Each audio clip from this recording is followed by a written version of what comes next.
이번 주로 7월 시장 전반적으로 마무리가 되고요. 휴가 시즌이 시작이 되면서 전반적인 8월 시장 새롭게 막을 열게 되어 있습니다. 그 사이에 미국 FOMC 지금 대기 중에 있죠. 이런 전반적인 상황들 과연 이번 주 시장의 관심은 어느 쪽으로 쏠릴 가능성이 높을지 저희 신승용의 애프터눈 시간에서 살펴보도록 하겠습니다. 일단 지금 현재 가장 중요한 부분, 그러니까 지금 어닝 시즌 이미 대형주들은 거의 지금 실적 발표가 마무리된 상황이고요. 중소형주 쪽으로 지금 천천히 실적 시즌에 대한 주요 관심사 이동 중에 있습니다. 시장의 관심, 과연 어닝에서 이제는 어디로 쏠려갈지 한번 같이 생각을 해볼 시점이다라는 생각이 많이 듭니다. 첫 번째, 안정적인 투자 심리는 지속되고 있는 상황이 아닐까 생각이 됩니다. 주요 국, 그리고 주요 거점에서 발표되고 있는 경제 지표들. 일단 좀 긍정적인 발표 계속 진행이 되고 있고요. 그에 대한 평가 역시 긍정적인 방향으로 흘러가고 있습니다. 이런 상황들, 외국인 투자 심리를 계속 긍정적으로 자극은 하고 있는데요. 오늘에서도 나타나듯이 다소간 이제는 좀 목에 많이 차 있다라는 그런 느낌 많이 들게 하는 분위기 형성되고 있습니다. 조금 더 잠시 후 자세하게 얘기를 좀 해보고요. 이제 그 대형주들의 실적 발표 어느 정도 이제 마무리가 되면서 중소형주로 이전 중에 있습니다. 대형주의 실적 시즌 발표 속에서 시장 내 실질적인 반응은 어땠으며 그런 반응들이 과연 중소형주로 이어갈 수 있을지 아니면 중소형주들의 어떤 그 반응은 새로운 모습을 보일 수 있을지 같이 한번 생각해 볼 필요가 있는 대목이다 말씀드려 봅니다. 전반적으로요, 실적 모멘텀에서 이제는 점차 실적 관련된 모멘텀이 밸류에이션 관점으로 이동하고 있다는 것 다시 한번 정리를 좀 해드리도록 하겠습니다. 먼저 첫 번째입니다. 안정적인 투자 심리 지속되고 있다 말씀을 드리고 있습니다. 미국에서는요, 지난 주말 소비 심리 개선 계속되었죠. 지금 현재 전체적인 시퀘스터에 의한 정부의 지출 삭감에도 불구하고 전반적인 기업들의 투자 그리고 개인들의 소비가 이 줄어든 어떤 그 정부의 지출 부분을 메꿔주고 있다라는 것, 전반적인 긍정적인 흐름 나타나고 있습니다. 두 번째, 유로존 계속 하향만 보였던 곳, 이제 제조 PMI 지표 긍정적으로 나타나면서 유럽에서도 이제 서서히 지금 개선의 기미가 서서히 동이 싹이 트고 있다라는 것, 일단 시장의 심리 긍정적으로 하고 있죠.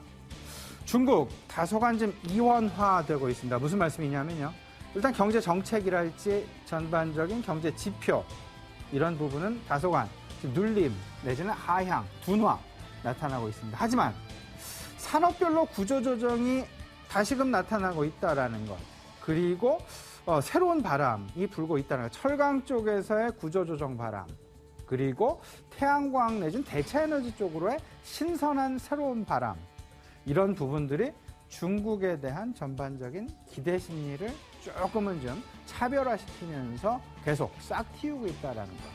전반적인 안정적인 투자 심리는 다소간 지금 지속될 가능성 분명히 있다라는 것 좀 생각을 해볼 수 있습니다. 이제 그 안정적인 투자 심리 기반 속에서 지난주, 지지난주 대형주들의 실적 발표 말 그대로 본물을 이뤘습니다. 그 실적 발표 나온 속에서 이런 부분도 있었죠. 관심과 외면.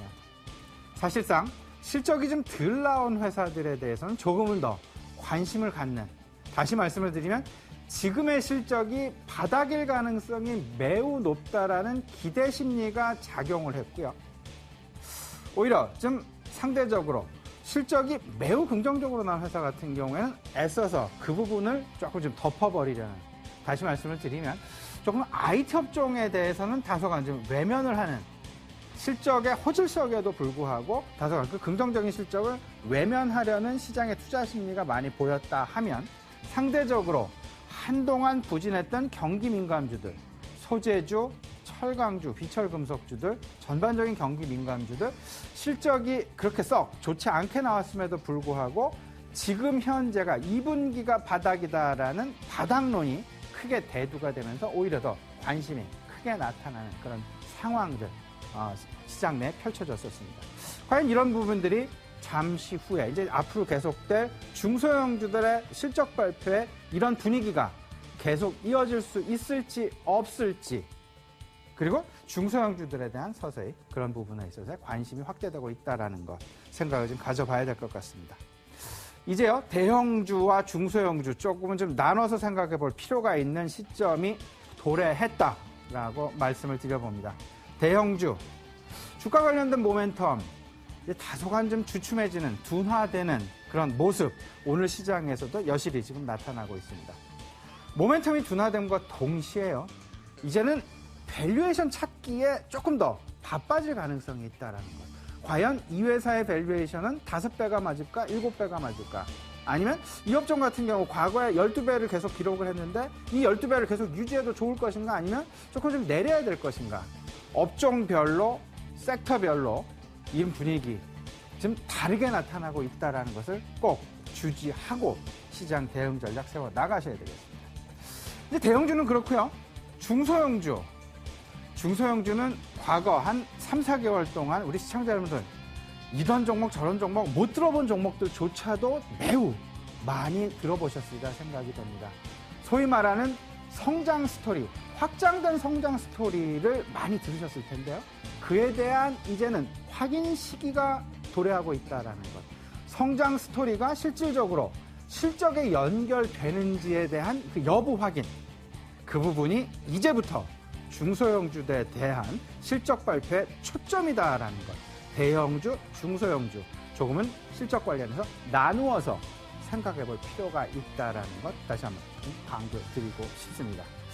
오늘은 우리투자증권 김병현 연구원 스튜디오에 모셨습니다. 이번 주에 있을 주요 이벤트죠. 미국 FOMC 회의, 그리고 과연 중국에 대한 기대감, 태양광에 대한 기대감은 언제까지 가능할지, 과연 지금 들어가도 되는 것일지, 이런 전반적인 분위기들 한번 같이 점검을 해보겠고요. 아울러서 현대기아차 오늘 강세를 좀 보이고 있고 SK하이닉스 약세를 보이고 있습니다. 상반된 두 회사의 어떤 그 엇갈린 시장 분위기, 과연 이 분위기 어떻게 해석해야 될지 김병현 연구원과 같이 좀 알아보도록 하겠습니다. 잠시 뵙겠습니다.